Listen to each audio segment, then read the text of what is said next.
Gobierno de México.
Muy buenos días a todas, a todos. Estoy muy contento, soy Aquiles Morales, de tener la oportunidad de hablar con los mejores pianistas de México y del mundo en este festival en Blanco y Negro, y que el día de hoy pues es particularmente especial, una pianista croata que ha recorrido el mundo interpretando las obras más importantes del repertorio, con orquestas, en música de cámara, como solista, y que nos va a contar todo sobre su historia profesional y todo lo que tocó ayer, etcétera. Va a ser una cosa bellísima.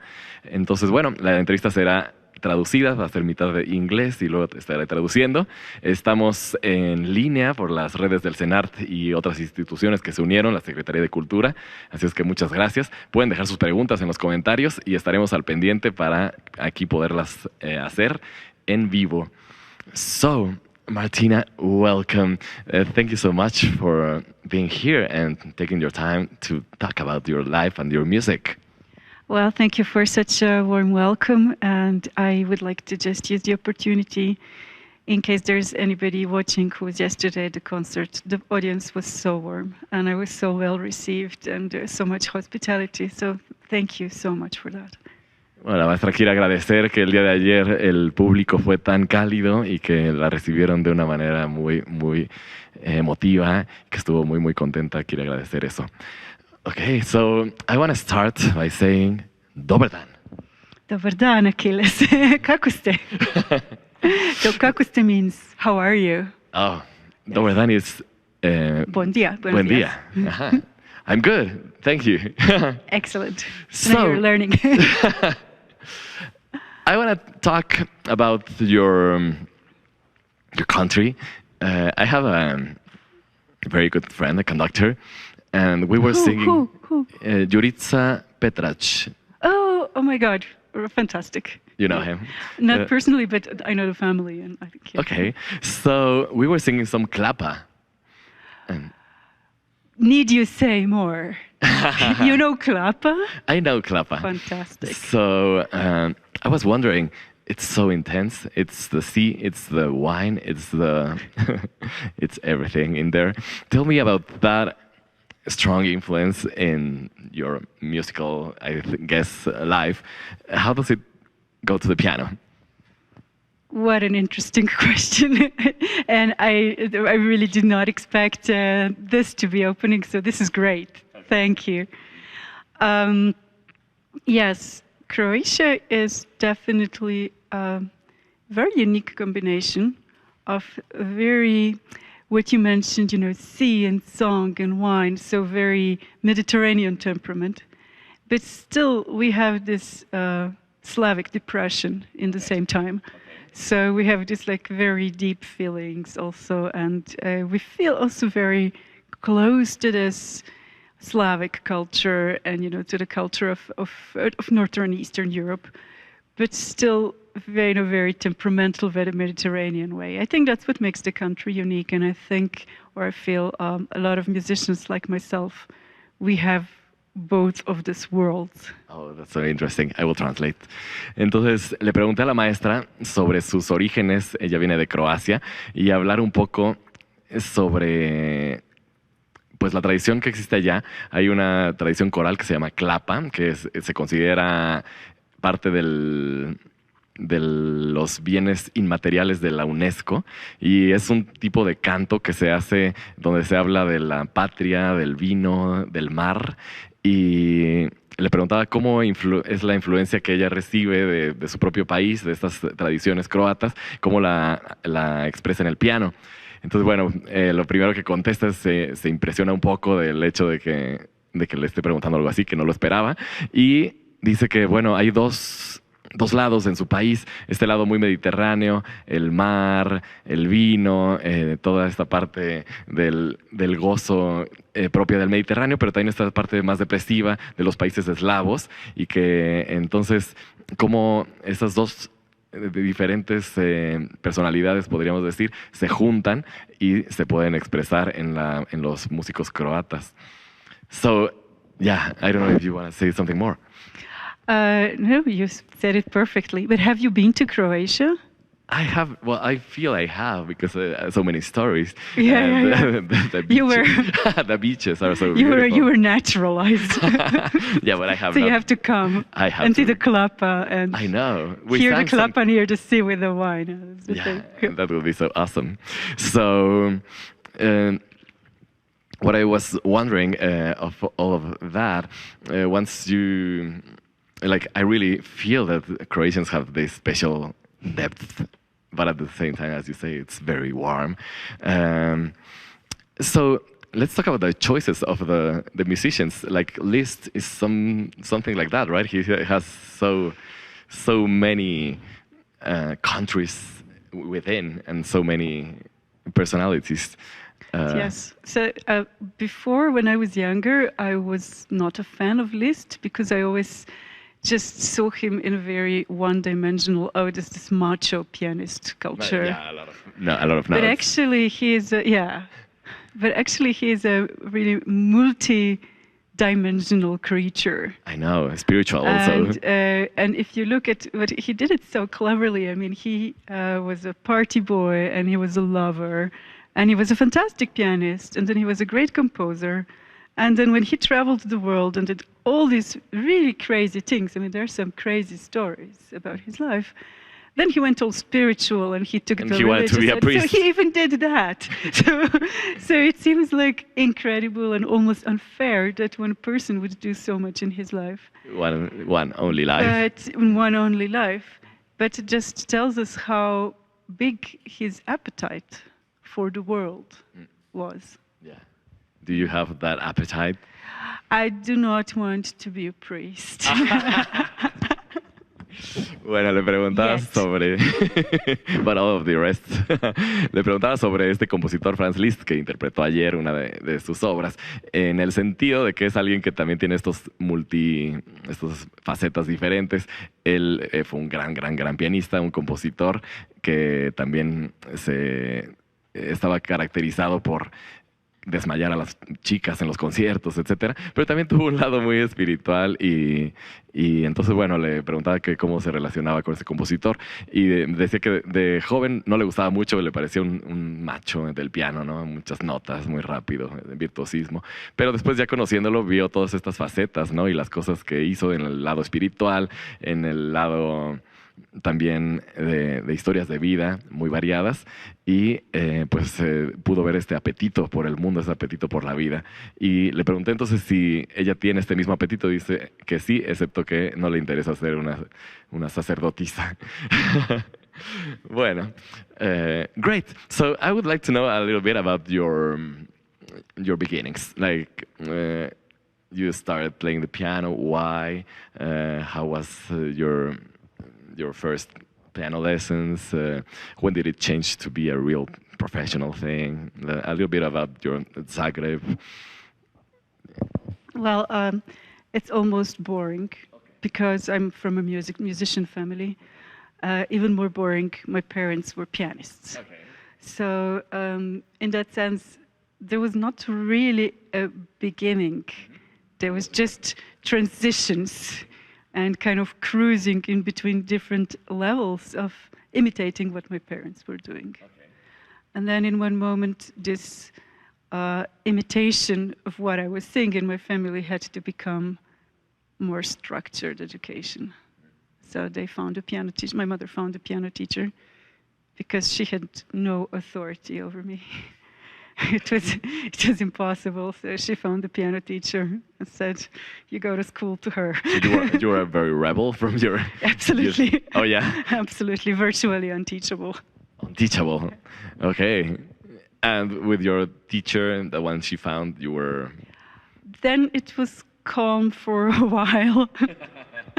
But then, I have to say, I changed many teachers, and I don't believe in school, like in typical, like, oh, you do Russian school, or you do French school, or you do German school. I don't believe in that particularly because I feel that, well, first of all, we're in the 21st century. Second of all, music has become so elaborated and so international. And third of all, every body, now I'm talking really physically, is different. So it's helpful to have different teachers and to know different techniques. But at a certain point, people need to really learn how to use their own body and Yeah, become and maybe- one with the instrument and not just follow blindly one school or one teacher, because a person who is 1.60 meters high is not going to sit at the piano in the same way as a big man of 1.85 meters. Yeah, and maybe also everybody has a different soul. So if And you- yes, and everybody's searching for a different sound, and that needs to be just convincing, and it needs to be within the person's physical personality and emotional personality. Yes. So if somebody has a very intuitive or very introvert personality, it's completely wrong to force him to play in this Russian, very loud school kind of way. It's just going to take him completely out of his personality and just trying to categorize them. So that's what I'm very much against, trying to say, oh, this is the one way of playing and there's no other. I think this is very dangerous. Beautiful.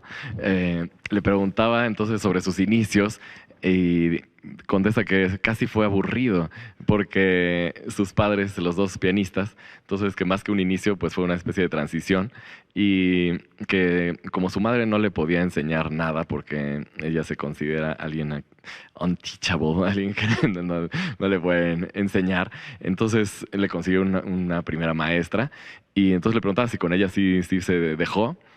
También le pregunté si fue una rebelde natural, me decía que sí.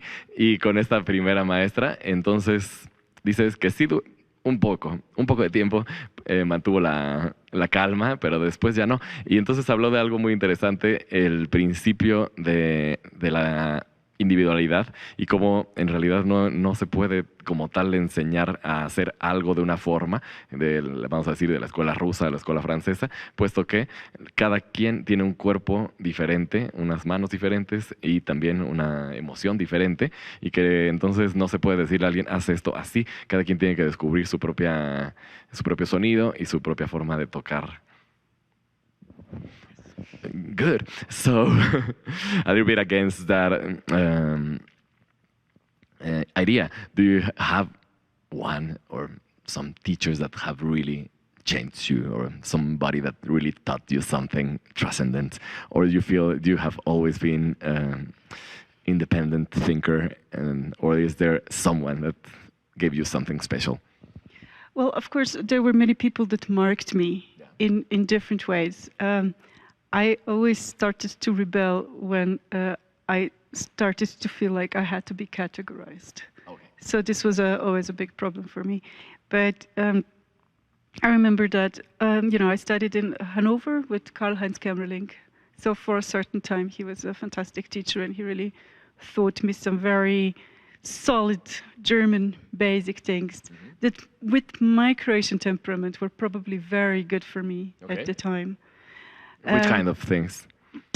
Very, how to just be very basic and sustainable in your practice. Okay. Like really German, thorough, basic, work, the coal mines work.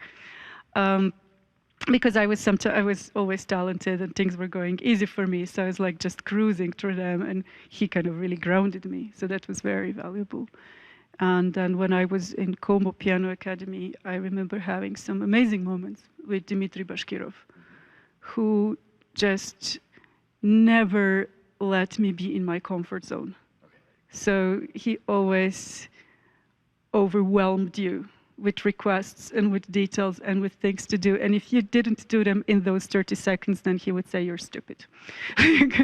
and that was fantastic. It was always pushing you out of your zone. And you were always like, oh my God, am I good enough? But that was fantastic in that moment. And another teacher that I had... So I can translate. Ya, le preguntaba que si dentro de esta rebeldía, esta falta de sensación que alguien puede hacerte ser de una forma o de otra, sino que es una búsqueda personal, si hubo algunos maestros, maestras que lo hubieran marcado en forma especial. Entonces habló de dos, uno en Hannover, su nombre... Kemerling, quien le enseñó este rigor de la disciplina con su personalidad croata.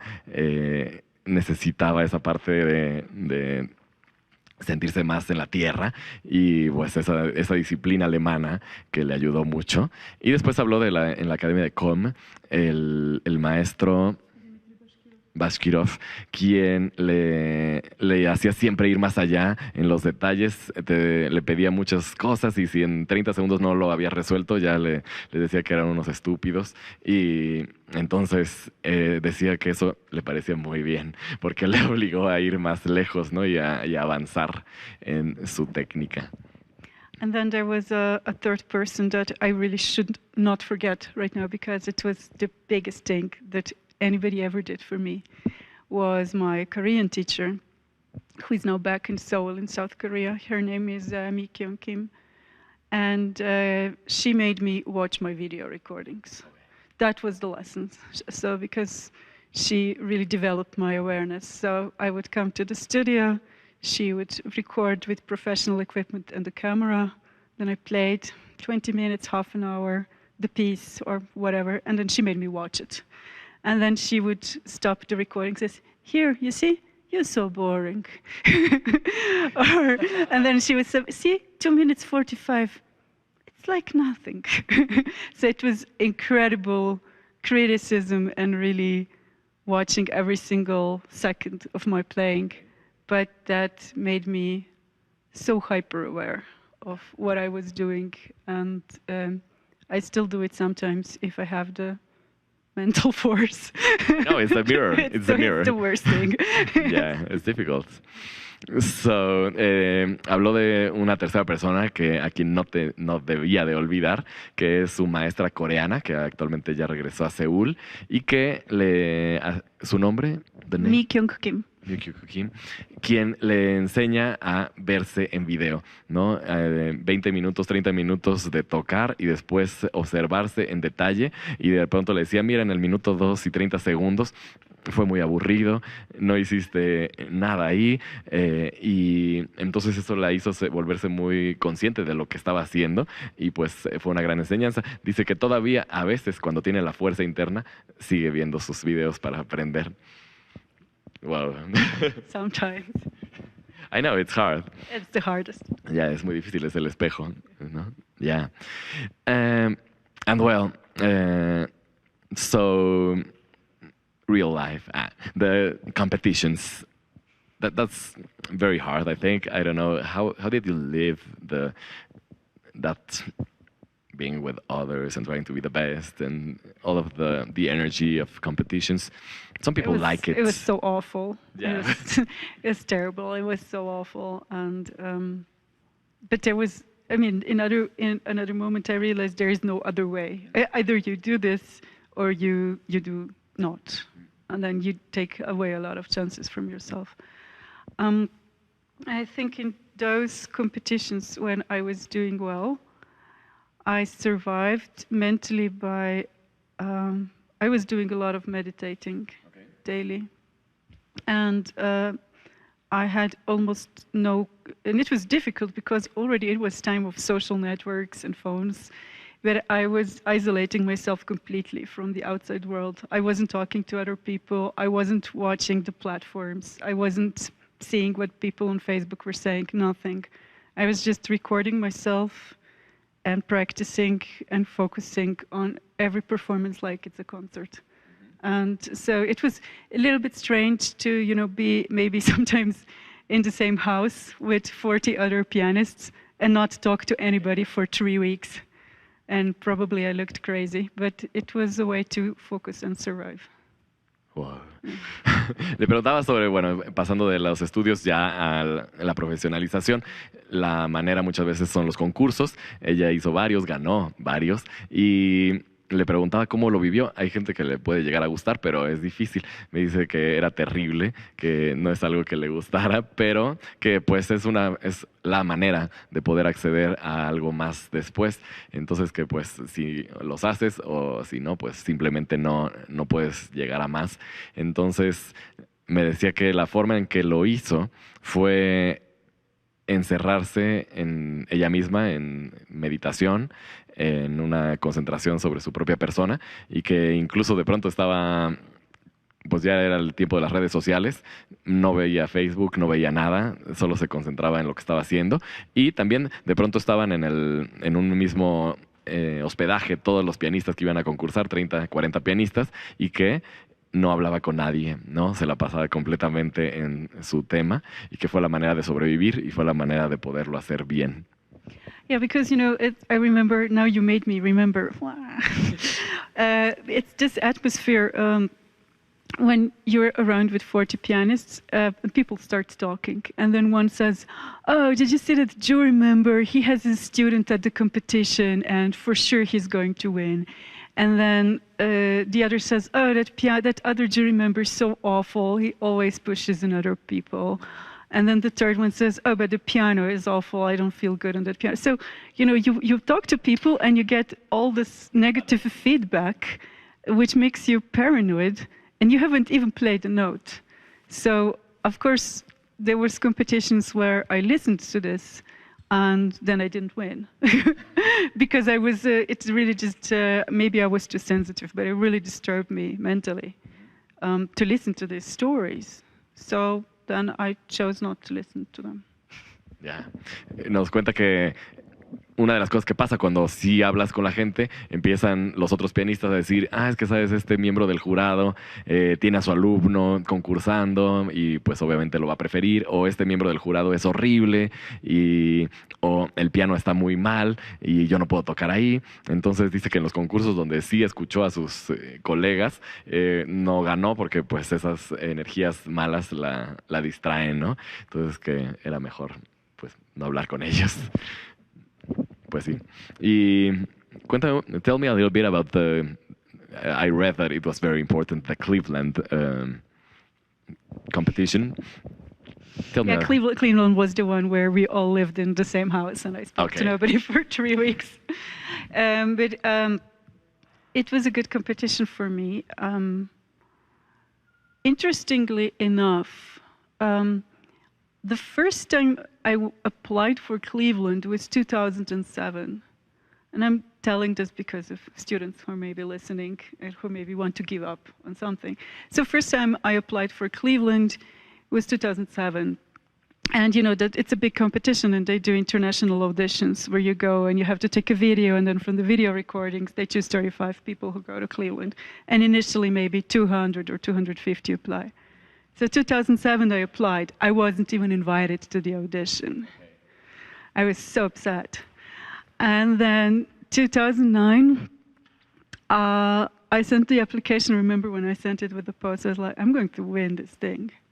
I was really sure from the beginning. And I got invited to the audition, and I was like, well, I'm going there. I'm just, my whole mentality was like, that's it. So the point of the story is don't give up. It is a difficult competition. I managed from the second time. The most difficult thing about it is I think it's 3 weeks, and there was 3 long solo rounds, like really big. And then at the end, when you're completely tired, you have to play your concerto with the Cleveland Orchestra, which is an amazing orchestra, but you get one rehearsal. You get one rehearsal after the 3 weeks of being completely, even if you were not crazy, it's 3 weeks of being very tiring, 3 weeks. You get one rehearsal the day of the finals, and then in the evening you play. So I was I don't want to even say lucky. I chose my concerto well, because that spring before the competition... Which one was it? Rachmaninoff 2. But that spring before the competition, I played it maybe 5 or 6 times with the orchestra. So I was already really into it, and I was completely sure that even after not practicing it for 3 weeks, I can practice it for 1 day and I'll be ready. And I think this is what happens to many people. They don't maybe expect to go to the finals, or they're not ready for the finals, or they are kind of ready, but they're not experienced with the concerto, and then they don't deliver, and they could have gotten it. So I think that if we talk about going to competitions, you have to be ready to go until the end, mentally and really prepared. Entonces le pregunté sobre una competencia que, de acuerdo a su biografía, fue muy importante, que es la competencia en Cleveland. Dice que ahí fue donde no habló con nadie, y una de las cosas que quiso compartir para los estudiantes en particular es el hecho de que al principio, en los 2007, aplicó, es una competencia en la que tienes que mandar un video y ni siquiera la llamaron para la audición. Entonces que pues el mensaje sería no rendirse, puesto que después de esto, en 2009, dijo voy a ganar esta cosa, y entonces volvió a mandar la aplicación y estaba lista para ir hasta la final y ganarla. Y comenta que es una competencia realmente difícil, con 3 rondas de solos muy pesadas, y que una vez que pasas esas 3 rondas, la final con la orquesta de Cleveland, que es una de las orquestas más importantes de Estados Unidos y del mundo, en ese momento tienes un ensayo para estar listo para el concierto. Y cree que en ese aspecto tuvo muchísima preparación, porque había escogido bien su concierto, el 2 de Rachmaninoff, y lo había ensayado por lo menos 5 veces antes con orquesta, lo cual le permitía que en un solo día, después de 3 semanas de no tocarlo, pudiera estar lista y con un solo ensayo sentirse bien. Dice que algunos competidores hacían el error de tal vez no pensar que realmente llegarían a la final, o estar un poco inseguros porque no habían hecho el concierto con la orquesta previamente, y que eso les, a pesar de que hubieran podido ganar, pues las hacía a que al final no ganaran. Entonces, bueno, wonderful. Great question. Yeah, it's amazing. No sé si está viendo un problema. ¿No? ¿Todo bien? Oh, ok, muchas gracias. So, real life after that. I was reading, it's so incredible. You are doing concerts everywhere, like Colombia one day, Mexico City, and Europe, and Japan, and everything. How is it your everyday life nowadays? Well, yeah, it's not all the time like that. Like, so this is a kind of South American tour, and I have to say the schedule is quite dense. I definitely feel the way I'm getting tired now is different than the way I'm getting tired 15 years ago. Even though I feel like I'm very fit and I'm working on my fitness all the time, and I do a lot of hiking and I do a lot of yoga and not only practicing piano. But yeah, I do feel jet lag differently, and all these kind of moments. Well, it was crazy, right? When did you arrive? Like, I played Rachmaninoff 2 in Colombia on Friday evening, and then Saturday I had the flight, and Saturday night I arrived to Mexico City. And then Sunday you were Sunday playing. I was playing the recital. Yeah, so, that's crazy. Yeah, there was maybe 1 extra day would have been so nice. But it was either take it or leave it, so we decided to do it. Everyday life, it really depends. Sometimes I'm playing a lot of different repertoire, one after the other. So right now I have a kind of crazy month and a half with a recital program and Rachmaninoff 2. And then in 2 weeks I'm doing 2 concerts with an orchestra in Croatia, which is Rachmaninoff 2 and another modern piece for the orchestra. And then in 3 weeks I'm back to United States with List 1. And then in 4 weeks I'm doing a program with Brahms Piano Quartet and Brahms Piano Quintet. And until the end of the year, I still have to do Gershwin Rhapsody in Blue and another couple of Raktus. So, so that requires a different kind of daily organization if I want to just keep all that repertoire. However, I still have plenty of time for myself, because if I'm not touring, sometimes I have 2 or 3 free weeks when I can do very little practice or practice less and have a lot of time for myself. Since 1 month, I'm running a festival. Just became an artistic director of a festival. So that's another challenge, and it's so interesting. So, well, we have to translate that. le preguntaba sobre ya su vida actualmente, donde tiene un concierto en Colombia, un concierto en Japón, un concierto en Ciudad de México. Y me dice que, bueno, no es todo el tiempo así, pero que, por ejemplo, en estas semanas tuvo un concierto el viernes hace 4 días en Colombia, el Rachmaninoff 2. El sábado viajó a México y el domingo tuvo el recital de Blanco y Negro con un programa completamente diferente. En una semana creo que vuelve a tocar el Rachmaninoff 2, después viaja a Estados Unidos para hacer el Liszt 1 y después va a tocar el quinteto de Brahms, que es muy difícil también. Al cuarteto y el cuarteto también. Son obras muy pesadas. Y después va a hacer Rhapsody in Blue. ¿Eso dónde es? Where is that? It's going to in Croatia. En Croacia. Pero dice que sí tiene tiempo de descansar de todas formas. Y que después, bueno, sí pasan unas semanas donde no tiene ninguna actividad. So how do you manage to really relax if you have that schedule? Do you have some magical solution besides You mean when I'm traveling? when you're traveling? And I try to sleep. I go to the gym. I like to spend. Fortunately, I like to spend a lot of time by myself. So I'm really. If you leave me by myself for 5 days, I'll be very happy. I'm fine. Yeah, already when you were doing the competitions. Yeah. Yeah. So I'll be very happy going to a restaurant by myself and finding a restaurant. I try to keep some kind of discipline. So if I'm alone at different hotels for days, I go to the gym every day for at least an hour and a half.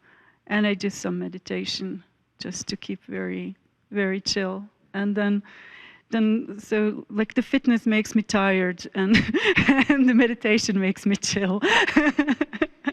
That's the combination. And food, because when you travel, you always there are so many delicious things to try. Yeah, but you have Google Maps, so but I mean, you do eat everything, or do you keep? No, I don't really. I try to eat as healthy as possible. Even if you're traveling. Yeah, especially when I'm traveling. At home even more, but especially when I'm traveling, I don't do really a lot of meat, or I don't do meat at all, and there's hardly any alcohol and no pasta, no bread. No. But it keeps me very alive and very fresh. Yeah, you need that. Le preguntaba si tenía alguna fórmula mágica para aguantar estos ritmos de vida, ¿no? De pronto un concierto en un país, al día siguiente otro. Entonces, bueno, dice que sí. El gym, cuando está en algún hotel, 3-4 días, ir por lo menos hora y media. Después la meditación, una cosa la cansa, la otra la relaja. Entonces ese equilibrio, y tiene la ventaja de que le gusta mucho estar sola. Entonces no le molesta de pronto estar 3 o 4 días. Pues eso, con ella misma, que es muy feliz si tiene la oportunidad de hacer eso, lo cual también le ayuda. Y le pregunté sobre la alimentación, ¿no? Cuando uno está de viaje hay tantas delicias que probar, pero dice que en realidad le gusta siempre comer saludable, casi no carne o nada de carne en realidad, un poco, nada de alcohol y no pasta, no pan, entonces que eso la mantiene con energía y fresca. Yeah, you need that. Having said that, I did have a muffin for breakfast today. Bueno, hoy sí se comió un panqué, pero bueno, that concert was yesterday. Exactly. You don't have a concert today. I was like, I'm going to have this muffin. Bueno, de premio se comió un panqué. Wow. Okay, let's talk about recording CDs. That's another experience that's very hard. It depends on your personality, but it's the mirror, right? You listen and it's the same as the videos. You're like, oh my God, that can be better. But you started very young doing, there's one CD that's a little bit lost, and then there's the Padre Soler sonatas. Tell me a little bit about your recording experiences. That's another, it can be so traumatic to record. I don't do much recordings, which is something my agents are so disappointed about, because they're telling me, oh, you have to push out the recording and we need a new recording and you need to record. And I kind of don't agree with that, because I feel that I'm ready to record only after I played a piece a lot of times in concerts.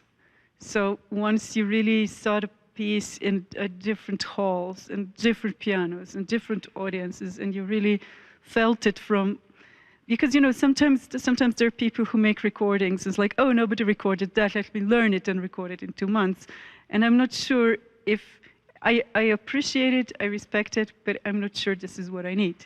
I need to feel like I looked at every aspect of the piece, and then I go to the studio, and then I actually play it like I would do in a concert, and I try to do very big lines and not record 2 bars and then 2 bars, because that breaks the continuity. So I try to really, after having played it 40, 50 times in concert, then I try to play it like that on the CD.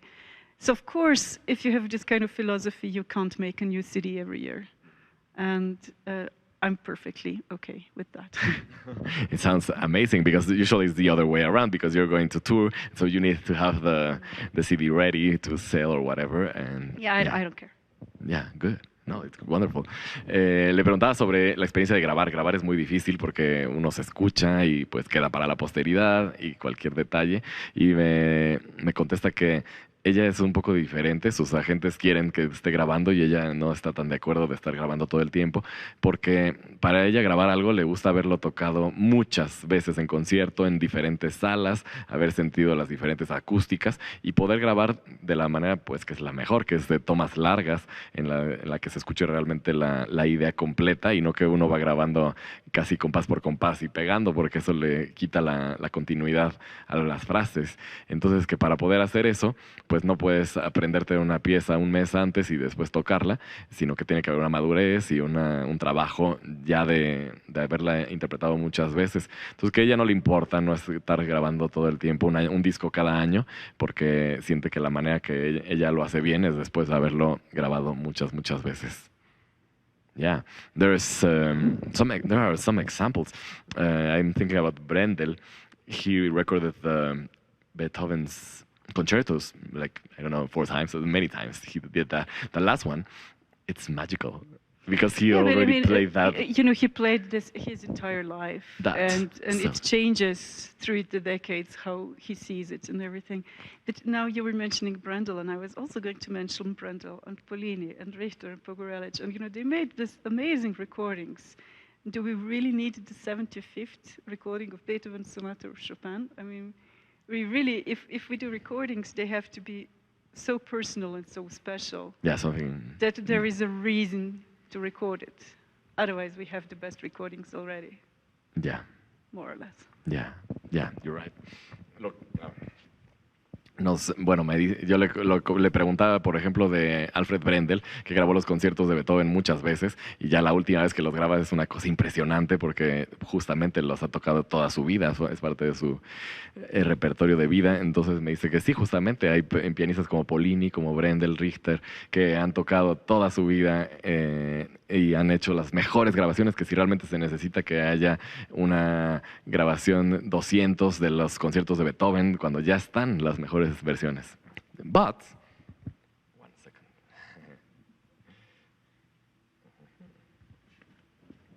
For example, Dora Pejachevich, it's not so much recorded. Maybe things like that would be... Yes, so we are planning a recording of that.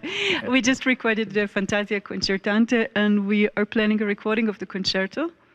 So, and I want to add some solo pieces. For sure, I'm going to play I'm going to record the 2 solo pieces that I played in the concert yesterday. So this is my way of preparing that CD, like just also trying to experience them in as many concerts as possible. So that's something worth recording. And I do like her music a lot. She's such an interesting personality.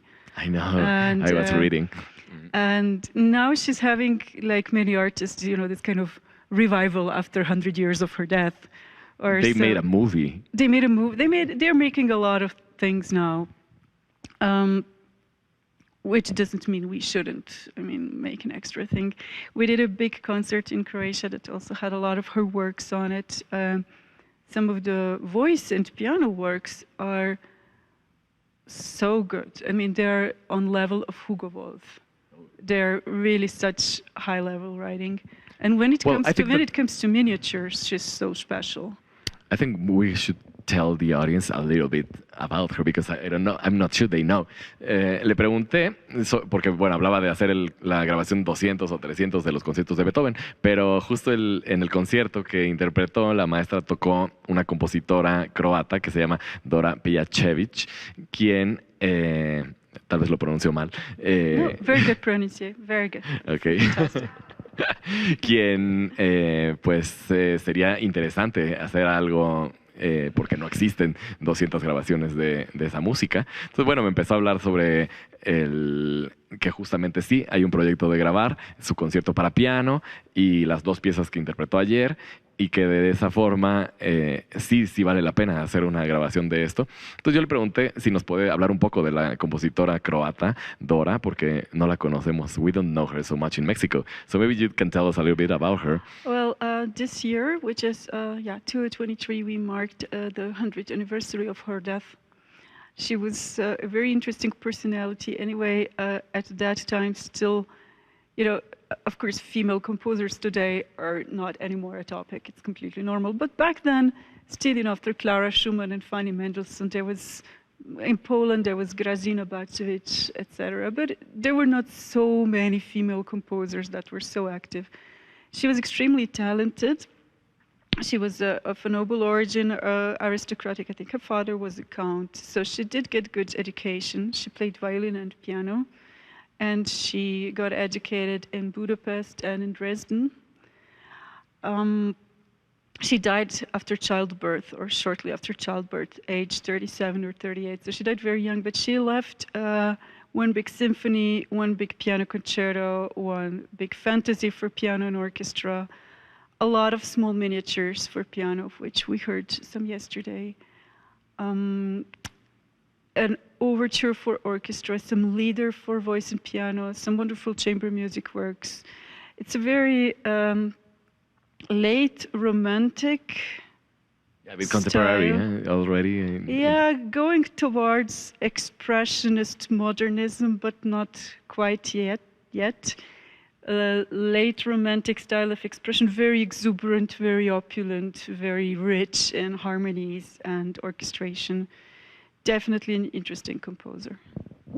Bueno, le pregunté sobre Dora Pejacevic, quien fue una Good, that's good.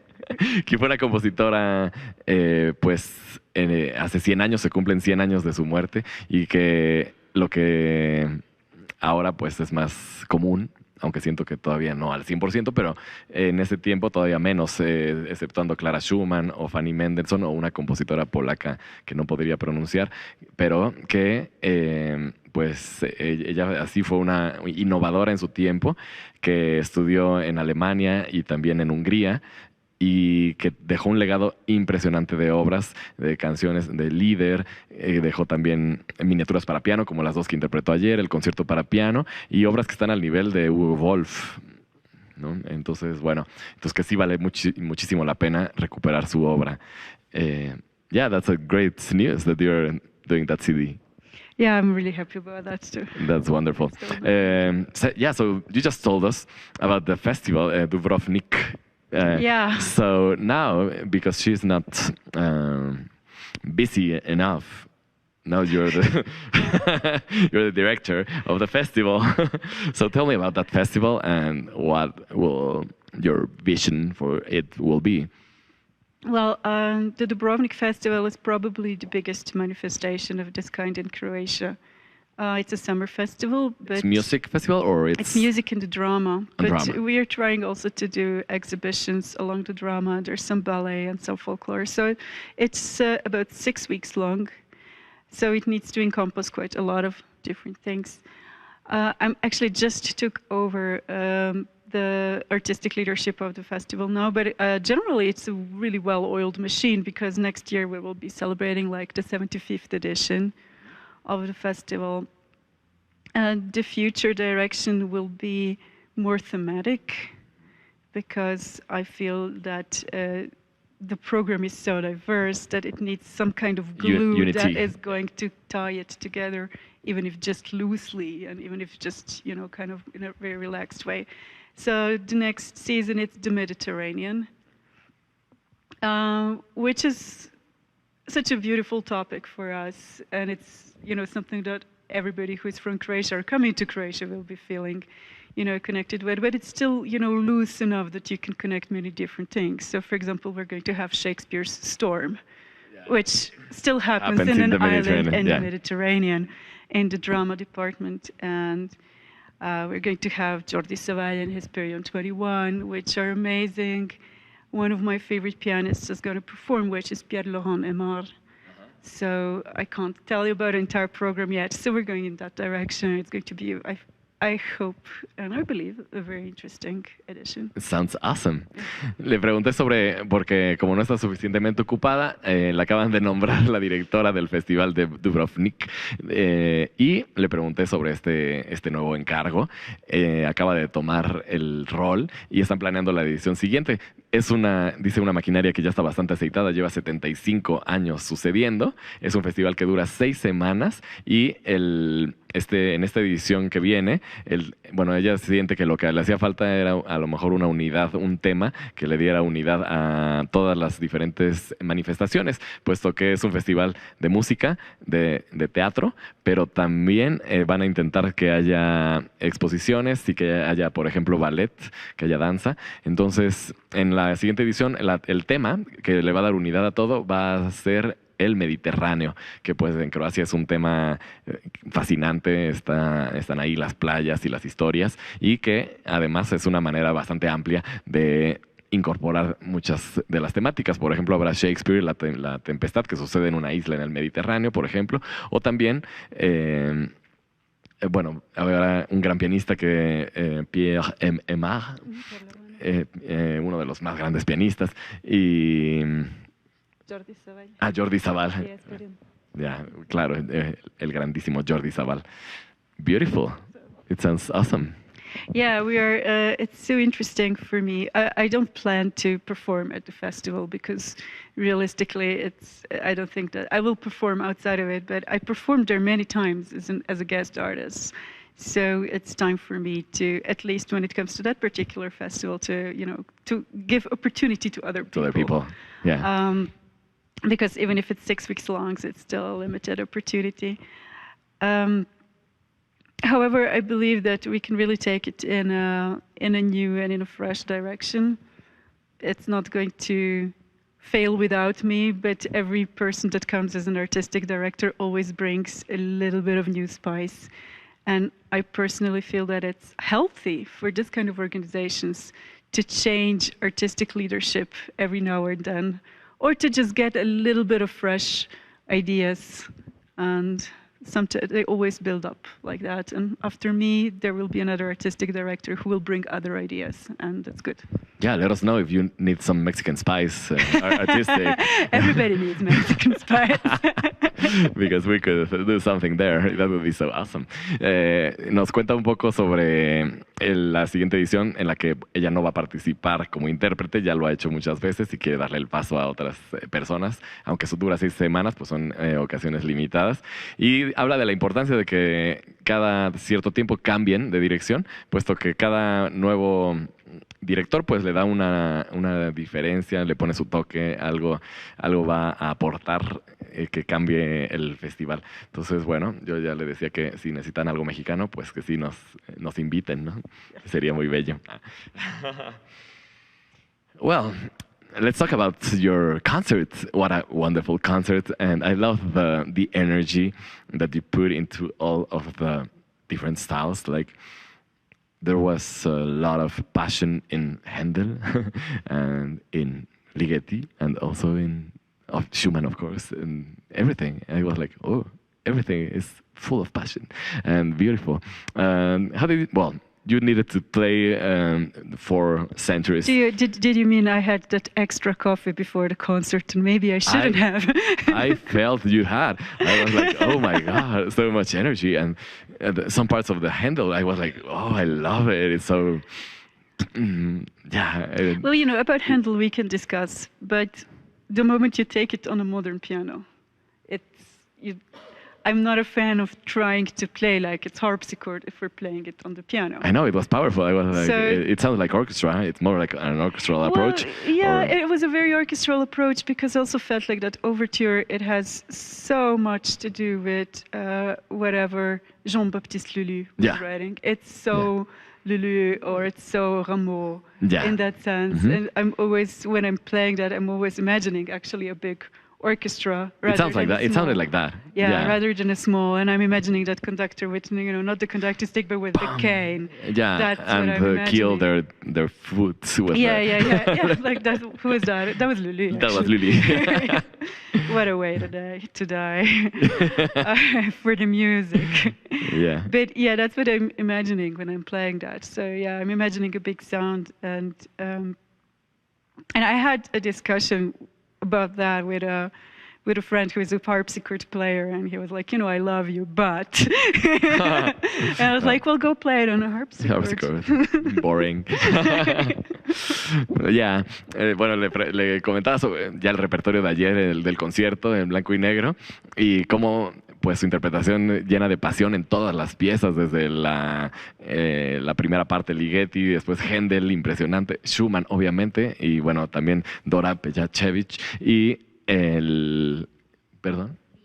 Sí, claro, y el final del Liszt con Lucia de la Mermur. Entonces, me pareció impresionante la manera de poner tanta energía. Entonces, bueno, me dice que tiene que ver a lo mejor con los 10 cafés que se tomó antes del concierto, que sí, definitivamente se notó mucha energía. Y le decía que a mí en particular me gustó, el Händel, con una pasión y etcétera. Y entonces me comentó que hace pocos días estaba hablando con un colega, porque hay muchas maneras de abordarlo, puesto que originalmente estaba escrito para el clavecín. El clavecín es un instrumento bellísimo, que tiene una sonoridad única y que además permite la ornamentación, cosas espectaculares, pero que nunca va a tener el volumen y las posibilidades de matices que tiene un piano. Entonces, dice la maestra que a ella le gusta tocarlo, pues aprovechando todo lo que te da el piano en esta paleta sonora, y que en ese sentido pues es una visión más orquestal que clavecinística, y como entonces su versión, pues eso nos hace pensar en las oberturas de Lully, por ejemplo, que es orquestal. Hice yo el recordatorio de esta famosa historia de Lully, que está marcando el pulso con un bastón y se golpea el pie y le da gangrena y entonces muere por el amor a la música. Entonces sí, justo esa energía de la orquesta en el piano. Entonces le dijo a su amigo que bueno, pues está bien que él la quiera tocar como clavecinista, pero pues no es su versión, ¿no? Yeah, I loved it. And yeah, Lucia de la Mermur, Liszt. That's I was listening to the sextet, and you cannot. It's only. I love that. I love opera generally. I feel like in piano world we miss a little bit of this drama, and we miss the texts, and we miss the content of the opera. And opera is such a complete art form, so I adore it. And when I was living in Berlin, I was in opera at least twice a week. So I saw the whole rep. Mm-hmm. And the sextet from Lucia di Lammermoor, it's like only Italians can do that. I mean, the scene is completely tragic. I love it. She killed her husband. She's going to die. The man she loves didn't marry her. Everybody's going crazy. And then Italians are singing in forte, in major, everybody together. I think the Germans or the Russians would do it completely differently. But Italians are like just happy. So it's such a great moment. But that's one of the facets of Liszt, who loved opera, actually, and who, had this close connection with Wagner as well. Mm-hmm. But he has some wonderful arrangements or, reminiscences. And this one of Lucia di Lammermoor I really like.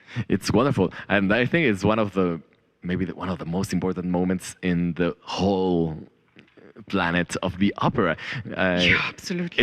It's wonderful, that moment when she shouts, "I have signed my..." Yes.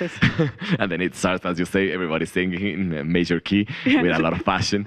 I think it's wonderful. And when you listen to it, you cannot stop imagining the ref, dress, everything. Yeah. Full of blood. Ya. Bueno, le preguntaba también sobre esta Luce de la Mermur, que tocó las reminiscencias de Luce de la Mermur, una versión del Liszt de la ópera de Gaetano Donizetti, que está basada en el sexteto, este sexteto que sucede cuando ella firma su condena, es decir, que se casa con el hombre que no ama. Un poco más tarde va a asesinar al nuevo marido en el cuarto, regresa a la fiesta que todavía están todos ahí y ella con el vestido de novia en sangre, etcétera. Y la escena, este sexteto sucede cuando ella acaba de firmar y llega a la escena el Edgardo. Y toda la gente grita, Edgardo, y en eso, bueno, viene el sexteto. Cuando uno escucha la versión en piano, pues uno imagina todo esto. Y la maestra nos habla un poco de, pues, esa pasión que tiene por la ópera, que nos perdemos un poco en el mundo del piano, ¿no? Esos textos, esas pasiones, y cómo ella, cuando vivió en Berlín, 2 veces a la semana iba a la ópera, y dice que este sexteto en particular le gusta mucho porque solo los italianos lo harían así. Toda la tragedia, la sangre, la muerte del nuevo esposo. Y es en una tonalidad mayor, la pieza está en tonalidad mayor, todos cantan súper fuerte. Los italianos son los únicos que lo hubieran hecho así. Los rusos o los alemanes jamás hubieran decidido hacerla de esa forma, una escena de este tipo, ¿no? Entonces, bueno, es muy bella y obviamente con muchísimo virtuosismo en el piano, pues Franz Liszt, ¿no? Entonces... Yeah, but actually he stayed very faithful to the content. Yeah, I think so. Yeah. And... the encore, that's prelude for the left hand. Oh, yeah. Tell us about it. I don't know the composer who. It was Scriabin. Scriabin. Okay. It was Scriabin. He was so crazy. I like him. So when he was a very young guy, this is Opus 9. There is a prelude and there is an nocturne Opus 9, and he practiced Islamé by Balakirev too much, and he destroyed his right hand. So he couldn't play for 6 months or a year or something. So he was 19 or 20 at the time. He wrote the first sonata, but not yet the second sonata. And so these pieces came, and then some preludes. And, he had this messianic complex as well. He thought he was the Messiah at a certain point. And so he was writing these long letters and explaining how the torture of not being able to play piano with his right hand is the same to the torture of Jesus on the cross. Wow. So that, really went for it. Wow. Yeah. So, very exuberant. Yeah. The pieces are great, though. The Opus 9, so the prelude is the shorter one, and the nocturne is a little bit longer. Both for left hand? Both for left hand alone, yeah. Le pregunté sobre la última pieza, el encore, que interpretó en el concierto. Es de Scriabin, es un preludio, y cuenta la historia de cómo Scriabin, practicando una pieza de who was the piece? Balakirev, Islamé. Yeah, he ruined his right hand. Arruinó su mano, perdón. Arruinó su mano derecha, y entonces... él tenía una autovisión un poco mesiánica, se creía el Mesías, y decía que el sufrimiento de no poder tocar con la mano derecha era similar a la de Jesucristo en la cruz, y entonces escribió algunas piezas para mano izquierda, incluyendo un nocturno y este preludio que interpretó, que pues independientemente de la visión mesiánica que él pudiera tener de él mismo, pues era una pieza que vale mucho la pena musicalmente. Yeah, Totally. And well, let's talk a little bit about Ligeti. One only note. That's also a little bit crazy. The first. Well, the first time I came into contact with musica ricercata was a few years ago, because I had to play Mozart Piano Concerto. Which one is it? 24-26 in C minor, K467. So it's the C minor concerto, one of the only 3 concertos he wrote in a minor key. And it doesn't have an original cadenza. So different artists wrote the cadenza, and I was like, nah. And so I came across the Musica Ricercata number 3, which is in C minor, and it's on the C minor 3rd. So I decided to go for a shocker and to play the Musica Ricercata of Ligeti as a cadenza for the first movement. Oh my God. Yeah. Actually, it was... it was a shocker for the audience. The wind players liked it because the wind players in the orchestra, they have a version for the wind quintet. That's so they recognized it. And I think the first one, which is only on A key, would be a great cadenza for an A major concerto, for example, because I really liked this.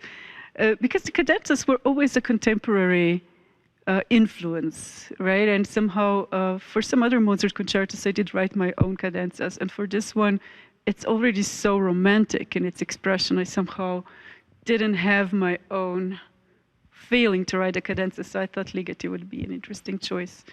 And since then, I've been wanting to build up gradually when I have time, the musica ricercata. So now I have numbers 1, 2, 3, which is so logical because it's prima, seconda, terza. And gradually I want to get the whole thing. The whole thing. Yeah. But I do like to I will combine it with Handel and Haydn or this kind of things. Yeah, it makes light on the other side of the... Absolutely.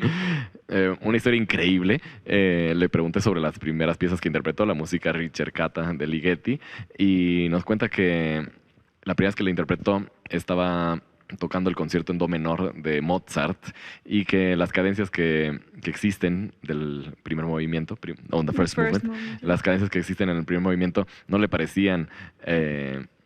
no le convenía, ni que el concepto ya es bastante romántico y tampoco, aunque ha escrito algunas veces ella las cadencias, no le pareció que fuera una buena idea, y le pareció que la tonalidad de la música ricercata quedaba muy bien, y entonces en un acto pues rebelde decidió poner la música ricercata a la mitad del concierto en la cadencia, y que bueno, pues algunas personas de la audiencia estaban en shock. Sin embargo, los alientos, hay una versión de la música ricercata para alientos, estaban fascinados con la decisión.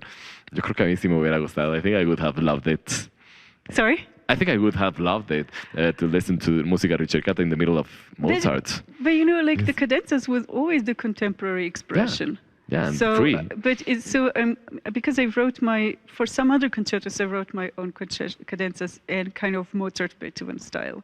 But really, I mean, that's something that's already been done. Many times. So I was wanting to experiment with this. Yeah, wonderful. So we have some questions from the audience. Oh, wow. I told them to make intelligent questions before you came. And you have quite a bit. Right?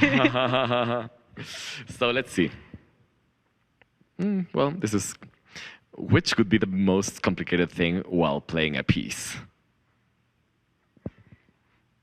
Thinking about something else. Bad concentration. Yeah. ¿Qué es lo más complicado al interpretar una pieza? Pues sería de pronto pensar en algo más y perder la concentración. Who could be your major inspiration as an interpreter? People always ask that. And told you. I'm so happy you didn't ask, because your favorite pianist. But if I have to choose kind of contemporary god of piano, I would still go for Richter, for Sviatoslav Richter, because he did everything. Like, he is really, I think, the only one who played fantastic Haydn, beautiful Bach, wonderful Mozart, pretty great Schubert, complete Schumann, Brahms, amazing concertos. But he also played Shostakovich, Prokofiev premieres, Rachmaninoff. Like, he had this incredible range that nobody else has. ¿Quién es su mayor inspiración como intérprete? Y dice que, aunque siempre le preguntan esto, bueno, si tuviera que escoger, sería Richter, el gran pianista, porque fue excelente en todo, ¿no? Y fue hablando de todos los intérpretes, desde Haydn hasta Shostakovich, pasando por Brahms, Mozart, todo lo que tocó lo hizo de la mejor forma. Do you agree? I do. Yeah. Like, nobody did so many different things on such a high level. Yeah, sí, increíble. Yeah, I do think. what is your understanding of musicality and how do you approach it? Can you expand on the concept of the somatic dimension of performance? Again. This is interesting. Well, first question, what is your understanding of musicality and how do you approach it? For sure, musicality is something very instinctive and very unique to every person. But without cultivating and channeling this energy, there is a difference between amateurism and professionalism. So it's always easy to say somebody is musical, but it needs to be translated into a professional frame and channeled in the right way, and then given it complete freedom once again. So you need to really go through a whole 360 circle in order to really form this musicality. I do believe in the somatic experience. I do a lot of yoga myself, and I really did a lot of different things and tried different techniques until I found the way for my body to feel good with my instrument and to really have a lot of physical force also in a big hall when I'm playing with a big orchestra. I think I'm using my body very well, and I feel bad when I don't play. So I think probably playing on a daily or almost daily basis is such a part of my nervous system. And there is also a somatic experience while practicing, and I also do a lot of, this kind of working on the level of the emotion, but working also on the level of the body kind of practice. So, yeah, I do agree with this question. Oh, so interesting. La primera pregunta era, ¿cuál es su entendimiento de la musicalidad y cómo se acerca a ella? Y habla de cómo la musicalidad en realidad es algo muy, muy personal, pero que tiene que pasar por una profesionalización, porque ahí está la diferencia entre el mundo amateur y el mundo profesional. Entonces es un círculo de 360 grados que uno tiene que recorrer a través de cultivar los conocimientos, de tal manera que una vez que uno adquiere todos los conocimientos necesarios, entonces haya una total libertad, pero no se adquiere directamente, sino que se tiene que pasar a través de todo este proceso de aprendizaje.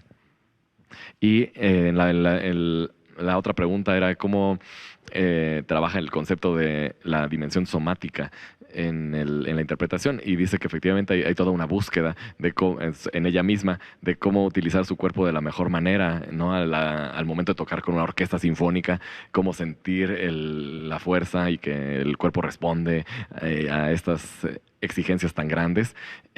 Yoga, conciencia personal a la hora del estudio también, y habla de cómo su sistema nervioso necesita la práctica diaria, es parte de su vida y se siente bien cuando está tocando, y que ha sido un proceso largo de cómo sentirse bien en el instrumento, en el piano. Exactly. Good. Well done. Okay, we have a comment from Irma Flores. Very interesting, you're everything very professional and very talented. Great interview, thank you. Thank you, Irma. Hi, Irma. Have you any relationship with Mexican music? Have you played any Ponce, Chavez, or Revueltas? No, but I listen to it.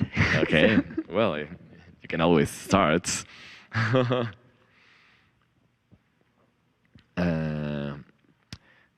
Well, I think these two questions you have already answered in a way. Okay, so let's get to the end of this. Like Dora, she had a vision of the social. She went to the first, she was helping people during the First World War. Do you have a vision of the social importance in your artistic,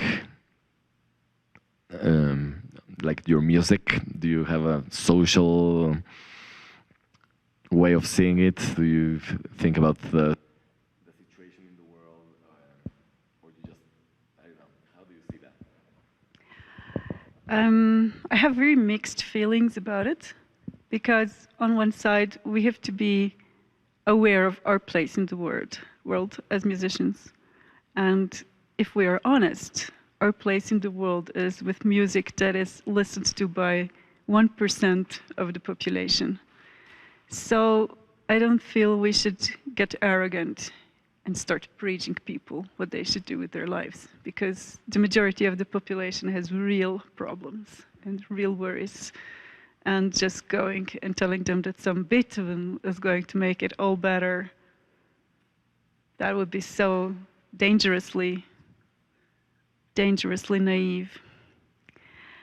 On the other hand, we have seen music done wonderful things for the community, and we have seen music, giving children direction and focus, and that really depends on not an individual person, but on the way that the state handles things, the way the teachers are handling things. If there is, like a more focused organization on bringing music to the people.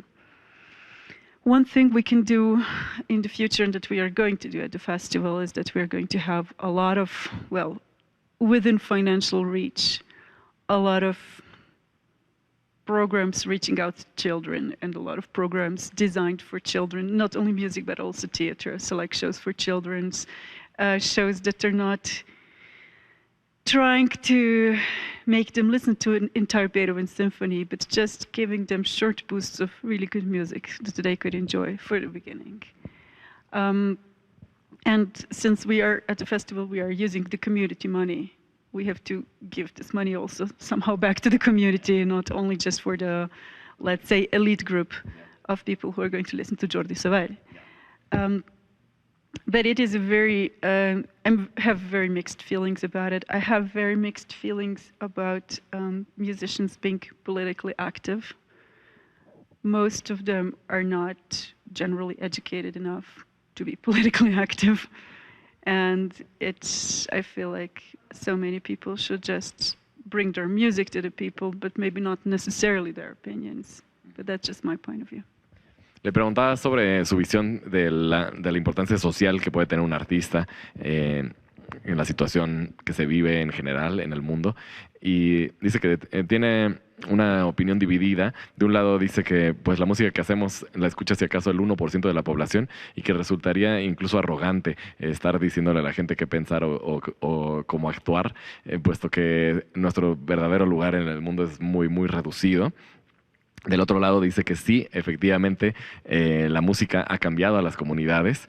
Una de las cosas en las que, por ejemplo, el festival del que ahora es directora, va a apoyar mucho que haya eventos hacia los niños, hacia la juventud, de tal manera que el dinero que ellos están recibiendo para su festival no solamente vaya para una élite, sino que la práctica musical llegue también a las nuevas generaciones, y de esa manera regresar un poco, puesto que la música sí cambia las vidas de las personas, y que piensa que muchos artistas tienen una... I was cruel there. No, it's good. Dan opiniones o posturas políticas sin realmente estar lo suficientemente informados o lo suficientemente preparados para estar hablando de eso, que mejor tal vez deberían de dedicarse solamente a dar su música, que pues es finalmente lo que hacen, ¿no? Y lo que saben. Okay, thank you. Yeah, just to end, do you want to say something else, something that you want to express to end this conversation? Well, first, once again, thank you to the amazing audience yesterday. I was so well received. I came here really tired and really, I was not in a great mood before the concert, but the audience made it. It's a beautiful hall. It's a beautiful piano. It was a great audience. So I was really happy after the concert, actually. So big thank you for that, for making me feel so well received. And this morning I was a little bit sleepy. I was like, oh, what is he going to ask me now? Now I have to reply to all these questions. It was such a great conversation. I feel really refreshed, and it was such interesting questions and nothing I expected. And so really also you asked me some questions that made me again think about different things. So really thank you for that. I really enjoyed it. Thank you so much. Le pregunté si tiene algo más que decir y bueno, lo primero es agradecer a toda la audiencia, todo el público que estuvo aquí ayer, que pues fue difícil, ¿no? Estuvo en Colombia tocando el Rachmaninoff todos hace 2 días y llegar y que la llegada ella no estaba en el mejor de los humores, pero que frente al recibimiento, el gran piano, la gran sala y sobre todo el público, ¿no? Este calor que sintió, que terminó el concierto sintiéndose realmente muy contenta.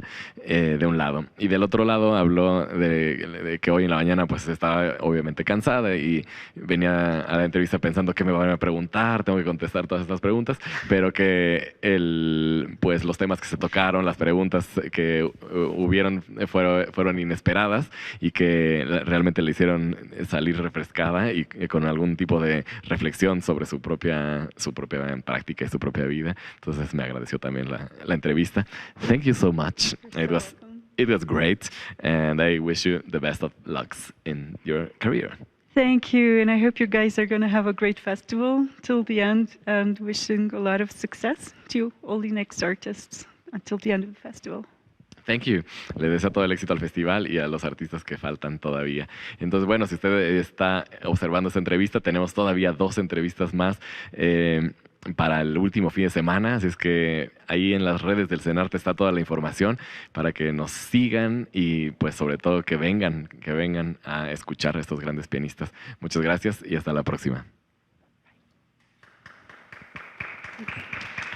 Thank you. It was so great. I really liked it. Yeah, because sometimes you go to and then people